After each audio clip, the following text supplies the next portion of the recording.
Hospital నుంచి health క్యాంప్కి వచ్చినటువంటి డాక్టర్ సార్లకి, అలాగే మన గ్రామ లీడర్లకి, ఇక్కడికి వచ్చినటువంటి ప్రజలు వచ్చి వైద్య సేవలు చేస్తామంటే మేము వద్దంటామా అని సార్ వాళ్ళు ఇన్వైట్ చేసి మన గ్రామ ప్రజల సౌకర్యార్థము ఈ ప్రోగ్రాం కండక్ట్ చేయడం జరిగింది.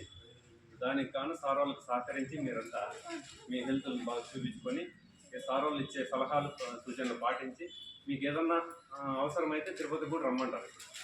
అట్లా అవసరం పడే వాళ్ళకి అవన్నీ చూపించుకొని బాగా చూపించుకోవాలని హాస్పిటల్ వచ్చాము. మేము ఇక్కడైతే మనం చేస్తాం కంటే ఎన్టీఆర్ వైద్య సేవ కింద మనం చేస్తున్నాం. ఇప్పుడు మీకు అందరికీ ఏదైనా కానీ, మీకు ఏదైనా ఆయాసం కానీ, షుగర్ ఎక్కువ ఉన్నా, లేదంటే మొలలు ఏమైనా ఉన్నా, వెరికోస్ వెయిన్స్ ఉన్నా, మేము హాస్పిటల్కి మేమే తీసుకెళ్తాం ఫ్రీగానే. మా వెహికల్స్లోనే ₹1 డబ్బులు లేకుండా వచ్చే పోయే ఛార్జ్ కాబట్టి 3 పూట్ల భోజనం కాబట్టి మొత్తం మేమే చూసుకొని మీకు అంతా బాగిన తర్వాత అందిస్తాం అక్కడ హాస్పిటల్ నుండి. ఇప్పుడు చూసిన తర్వాత మేము చెప్తాం ఇక్కడ షుగర్ బీపీ అన్ని టెస్ట్ చేస్తారు. ఏదైనా టాబ్లెట్ కానీ ఇక్కడే ఇచ్చేస్తారు. మామూలుగా ఉండకపోతే ఈరోజు ఏదైనా చూపించుకోవచ్చు.